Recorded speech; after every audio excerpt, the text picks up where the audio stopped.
Selamat pagi, Opa dan Oma, Bapak dan Ibu, saudara sekalian yang dikasihi dalam Kristus. Hari ini kembali lagi bersama dengan saya, Ibu Susi, dan sahabat saya, Samuel, dan juga Romo kita, Romo Oris OCD, dan Opa kita, Opa Dias. Opa yang luar biasa, Opa yang selalu setia mendukung acara kita. Hari ini adalah acara Oke, hari ini Orang Kudus hari ini. Oke, selamat pagi Pak Dia, selamat pagi Bu Susi. Luar biasa sekali, hari ini tanggal 7 Juni 2023 kita sebagai umat Katolik memperingati Orang Kudus Beata Anna dari Bartholomeus.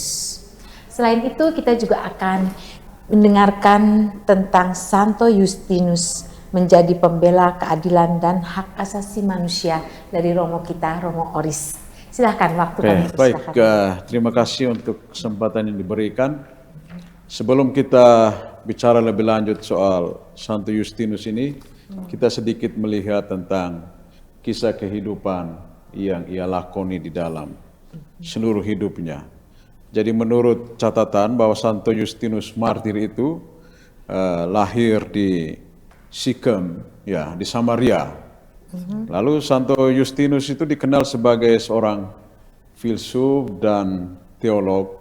Tentu saja dia banyak menulis tentang teologi Kristen yang berkaitan dengan ajaran iman, ya.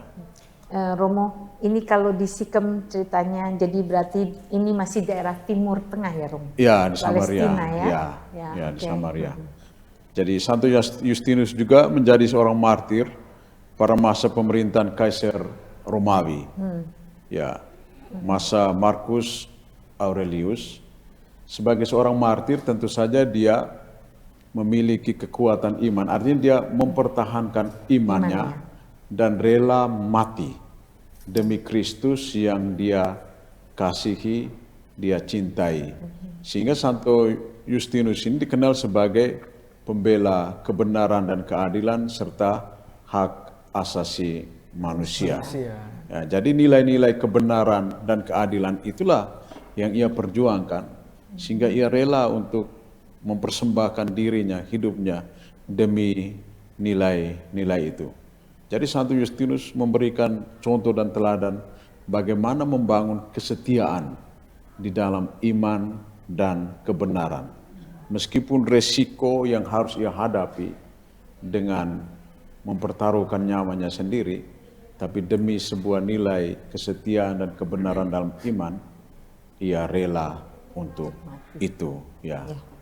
Jadi itu sedikit, sehingga di dalam kalender gereja itu tanggal 1 Juni ya. Nah, gereja Katolik itu diperingati pada tanggal 1 Juni.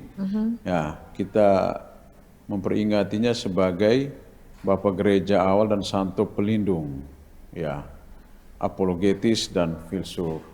Itu saja sekilas info tentang Santo Justinus. Jadi kalau kita tahu bahwa Santo Justinus ini adalah orang yang sungguh-sungguh beriman dan membela iman, ya, membela Yesus dalam hidupnya. Dia sangat percaya sekali bahwa dengan kerendahan hatinya, dengan kemampuannya untuk menjadi seorang martir, ya, Romo. Ya. Ya, dia mati karena iman, ya, Romo, ya. Ya, sangat luar biasa sekali. Mungkin ada yang kita perlu tambahkan ini, Samuel. Saya tertegun dengan kisah yang baru Romo sampaikan tentang pengorbanan cinta kasih yang melampaui kepentingan diri sendiri di situ. Dia menjadi martir itu menjadi saksi Kristus yang betul ini hidup dan mati untuk Kristus. Gitu. Romo, di zaman sekarang menjadi martir relevan dengan kondisi-kondisi dunia. Kira-kira nilai-nilai apa yang masih bisa kita gaungkan kembali untuk pemirsa di rumah? Ya, oke. Di zaman sekarang kan ada begitu banyak tawaran-tawaran kepada kita, kepada generasi muda. Ya. Tawaran-tawaran itu kalau kita tidak seleksi secara baik dan benar, maka kita akan jatuh. Jatuh dalam arti bahwa kita meninggalkan iman kita hanya karena tawaran-tawaran dunia yang bersifat sementara. Ya. Tetapi kalau kita dan generasi kita zaman sekarang memiliki kekuatan iman, apapun tawaran yang disodorkan kepada mereka, maka mereka akan tetap berdiri kokoh dan kuat pada iman akan Kristus. Itu juga bagian dari kemartiran, ya. Menurut saya Jadi bagian bukan dari meninggal ya, ya. Romo ya, tapi itu Ya, melawan ya. melawan segala tawaran-tawaran benar sekali, Romo. yang bisa mengganggu keberimanan kita. Sekarang kan banyak orang dengan gampang saja meninggalkan iman hanya karena ada tawaran-tawaran yang bersifat sementara. Mereka tidak tahu bahwa ada nilai yang lebih. Ya. Kenapa ketika kita menerima sakramen pembaptisan, di situ kita dimeterai. Dan meterai itu seumur hidup dan tidak tergantikan, tidak terhapuskan. Kalau kita dan generasi muda kita menyadari akan hal ini, maka segala tawaran yang disodorkan kepada mereka tidak mudah tergiur begitu saja. Tapi mereka akan tetap berdiri kokoh dan kuat. Apapun kesulitan, kesukaran yang mereka alami. Itu bagian dari kemartiran, pengorbanan diri. Ya. Itu yang saya lihat fenomena ya yang ada zaman sekarang. Dan kadang tawaran itu seringkali lebih menarik daripada kenyataan yang sedang dialami oleh orang yang ditawarkan itu, Romo. Jadi dalam hal ini, konteks ini, Romo mau mengingatkan kita bahwa bagaimana keteguhan iman sejatinya mampu melampaui keterbatasan akal kita terhadap tawaran-tawaran yang sementara itu. Luar biasa, Romo. Tentu sebagai manusia, sebagai orang yang harus banyak belajar dari kehidupan, kita kedatangan Opa yang tentu punya pengalaman yang sama tentang iman. Bagaimana Opa menularkan semangat iman itu kepada anak-anaknya, lalu kepada kiri kanan, saudara-saudari, dan mewartakan itu dengan cara Opa. Boleh sharing sedikit, Opa? Baik, terima kasih. Pengalaman yang dapat saya petik setelah mendengar Brian dari Romo, banyak yang dapat saya ungkapkan bahwa untuk meneladani pelayanan atau sikap iman dari Santo Justinus, yaitu saya bisa mengambil satu kesimpulan bahwa kita perlu memiliki ketaatan dan setia pada iman yang sudah kita miliki. Nah ini dan kesetiaan. Iya, iman dan kesetiaan. Ini dapat kita lihat di dalam pergaulan sehari-hari kita umat beriman, khususnya umat Katolik yang hidup bersama dengan umat iman yang lain. Seperti contoh, ketika berada di tempat yang ramai, di mana di situ bercampur baur orang-orang dengan iman yang berbeda, itu salah satu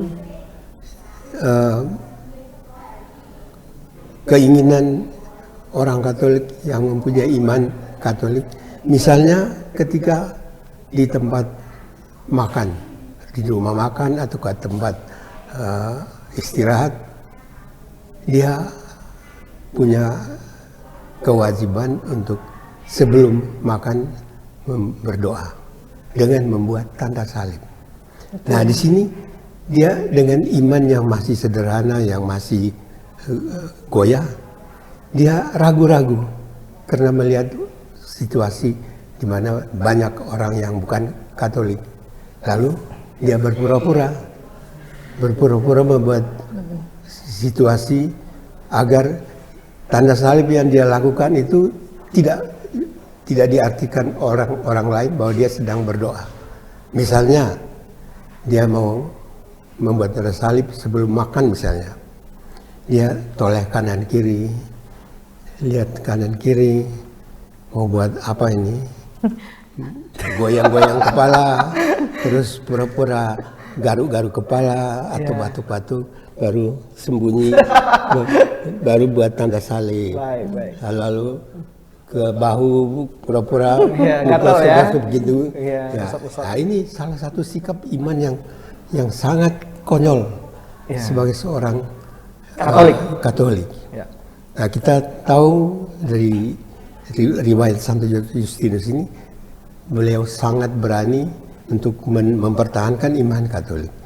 Nah, kita masih jauh daripada itu dengan contoh seperti tadi, atau di perjalanan, di pesawat atau di bis misalnya, mau membuat tanda salib aja pura-pura lihat ke jendela baru begitu, atau mau makan gitu.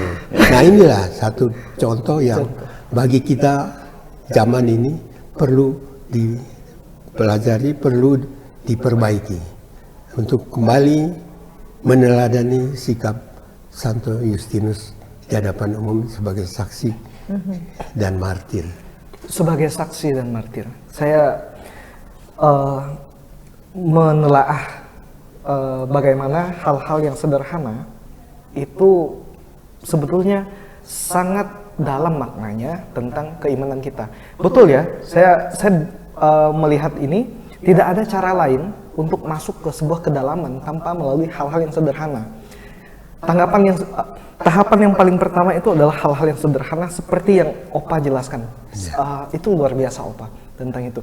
Romo, sedikit kupas tentang kaitan antara kesederhanaan pembelaan iman kita menunjukkan iman kita pada realitas secara otentik pada orang tanpa malu-malu dengan teladan Santo Justinus ini, Romo. Oke, di dalam kehidupan kita setiap hari ya, kita memang fondasi yang paling pertama itu memang harus dari keluarga. Ya, keluarga itu menjadi sekolah pertama dan utama. Karena dari keluarga, orang tua itu mengajarkan kepada kita untuk bagaimana beriman secara baik dan benar.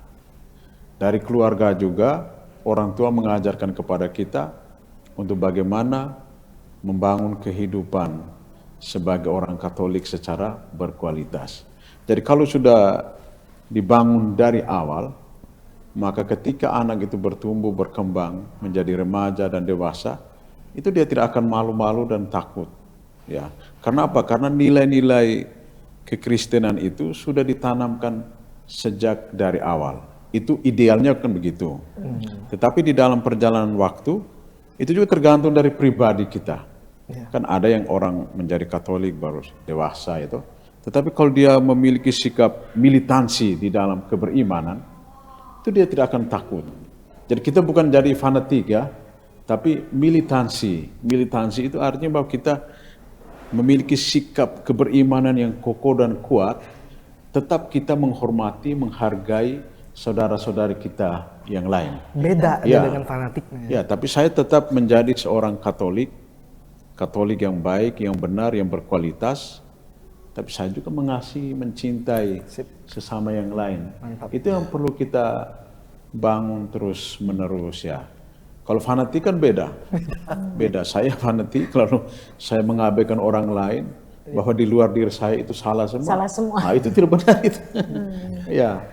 Jadi itu hal yang sederhana yang perlu kita bangun di dalam kehidupan kita, apalagi kita di negara Indonesia ini yang penuh dengan keanekaragaman ya. Itu kita perlu belajar untuk juga menghormati, menghargai satu dengan yang lain. Dan Yesus kan mengajarkan kepada kita nilai-nilai itu. Nah, itu juga dari bentuk kesaksian. Jadi seperti Opa sampaikan soal bagaimana kita memberikan kesaksian iman kita. Oke, soal tanda salib ya toh. Sebelum makan di tempat umum itu boleh ya toh. Tapi yang lebih penting daripada itu adalah bagaimana kualitas iman kita itu. Ya. Bukan hanya apa yang tertampil, tapi apa yang ada di dalam itu. Ya. Apa yang ada di balik itu ya Romo ya. Militansi menjadi kata kunci, menjadi orang yang hidup beriman teguh dengan kepercayaan dan Yang membela berani iman. berjuang mungkin ya Roma ya. Iya, iya. Yang berani berjuang Iya. untuk iman ya.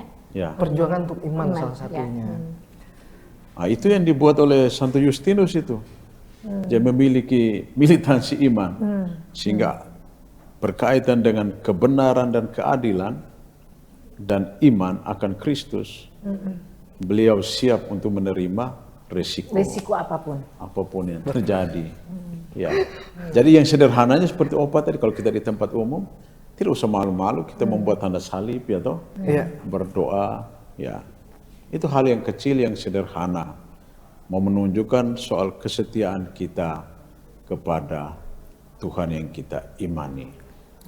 Ya. Hal yang kecil yang sederhana. Dari sini saya memetik sebuah ungkapan baru bahwa kesederhanaan itu salah satu menunjukkan keagungan hidup ya dalam orang beriman. Kesederhanaan adalah kunci untuk membangun keagungan hidup seseorang. Luar biasa Romo dan luar biasa Opa. Terima kasih untuk sharingnya. Ada satu pertanyaan untuk Romo, yaitu bahwa Justinus dalam uraian ini sebagai seorang apolog. Apa bedanya apologis dengan katekis? Oke, Opa. Katekis itu sederhananya itu dia mengajarkan, mewartakan tentang sabda atau firman dan ajaran-ajaran gereja. Itu katekis. Ini sederhananya begitu. Lalu apologetis itu adalah orang yang mempertahankan imannya. Nah, misalnya orang katakan, oh Tuhan Yesus itu dia kan hanya manusia saja. Tidak, seorang apologetis katakan bahwa tidak. Menurut ajaran gereja atau magisterium gereja, di dalam diri Yesus itu ada kealahan dan kemanusiaan. 100% Allah, 100% manusia. Dia sama dengan kita dalam segala hal, kecuali dalam hal dosa. Itu apologetis. Apologetis itu mempertahankan iman.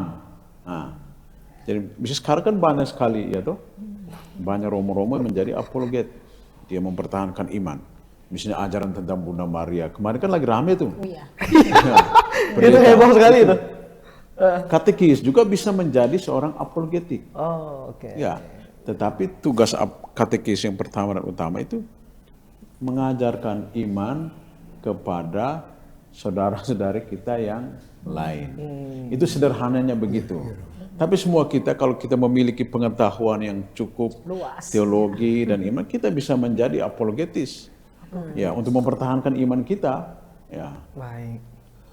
begitu, Opa. Jadi Bagaimana, Opa? Sudah bisa? saya sudah bisa nangkap itu. Tapi Romo, apakah apologetis itu hanya dijabat oleh yang tertabis atau umat umum bisa? Itu tadi, orang yang memiliki pengetahuan yang cukup ya tentang teologi, tentang filsafat, tentang ajaran iman, dia bisa menjadi. Yang penting apa yang disampaikan itu sesuai dengan ajaran iman kita. Nah, kalau kita yang awam itu kadang-kadang kan pengetahuan Terbatas. teologis itu kan sangat terbatas. Apakah umat awam itu boleh menjadi seorang apologetis? Kalau dia belajar banyak, Opa. Maksudnya kan apologetis itu kan kita mempertahankan iman kita. Kalau dia pengetahuannya sedikit, lalu dia mau mempertahankan iman bagaimana? Itu orang serang balik lagi dia. Jadi bingung ya. Ya, bingung lagi itu. Jadi apa perlu ditabis? Tidak, Tidak harus. Yang penting ya. dia tahu secara Ya, luas dan dia sekarang bisa kan menerangkan. banyak sekali awam-awam Katolik itu yang memiliki pengetahuan yang cukup, sangat bagus. Pengetahuan teologi yang luar biasa, filsafat, dan mereka menguasai dokumen-dokumen gereja. Mereka bisa berani berdebat, dan itu yang harus saya beri jempol untuk awam-awam kita yang memiliki passionnya di situ. Di bidang teologi, kitab suci, bahkan mereka melebihi. Mereka bisa berani belajar di luar negeri itu, Opa. Mau di Roma kah, mau di Amerika kah, yang berkaitan dengan ajaran gereja Ajaran Katolik. gereja Ya. Katolik. Terima kasih Romo, saya bisa paham karena saya sering mendengar bahwa ada teman-teman mengatakan atau menceritakan, saya dapat keterangan dari seseorang bapak yang menjadi tempat kami berkursus apologetika. Nah, dalam pikiran saya, apakah apologetika itu awam boleh ataukah hanya untuk dilakukan oleh para tertabis? Nah, sekarang saya menjadi paham. Bisa, ya. Kalau Opa menguasai kitab suci, teologi, kuasai dokumen-dokumen dari sejarah gereja yang dulu-dulu, sehingga ketika orang menyerang kita bisa Kita punya datanya. ya, Kita bisa berargumen, ya. berargumen juga tentang itu. Terima kasih banyak Romo. Ya, baik Opa. Terima kasih sudah bertanya. Saya juga jadi ngerti, Opa. Dan saya juga lebih mengerti lagi. Baik, gimana? Memang acara ini luar biasa sekali ya, sangat membangun untuk kita mengerti orang-orang kudus kita semua sebagai orang Katolik, dan apalagi hari ini kita pengetahuannya bertambah lagi. Untuk Oke. itu, untuk merangkai semua diskusi kita mohon doa dari Romo Ya. Oris untuk memimpin kita dalam doa, Romo. Oke. Marilah kita berdoa dalam nama Bapa dan Putra dan Roh Kudus. Amin. Allah Bapa yang Maha Kuasa dan Kekal, Engkau sungguh sangat mengasihi dan mencintai kami, sehingga Engkau mengutus Putramu, Tuhan kami, Yesus Kristus. Ia telah mengajarkan kepada kami tentang kebaikan dan berusaha untuk membangun kehidupan kami sesuai dengan ajaran dan kehendak-Nya. Kami juga boleh belajar dan meneladani cara hidup Santo Justinus yang dengan setia untuk mempertahankan imannya, meskipun ia tahu resiko yang akan ia alami, tetapi dengan penuh keyakinan dan teguh bahwa Kristus Tuhan senantiasa berada bersamanya. Tuhan bersamamu Dan bersama Romo. Semoga kita sekalian senantiasa dibimbing, dilindungi, dan diberkati oleh Allah yang Maha Kuasa, Bapa dan Putra dan Roh Kudus. Amin. Terima kasih Romo Oris, terima kasih Terima Opa. kasih. Sudah bergabung dengan kita, dan pemirsa, terima kasih untuk kesetiaannya dalam menyaksikan Oke hari ini. Jangan lupa like, komen, dan subscribe channel YouTube Sosietas Santa Clara. Dan sampai jumpa di acara Oke hari ini, orang kudus hari ini.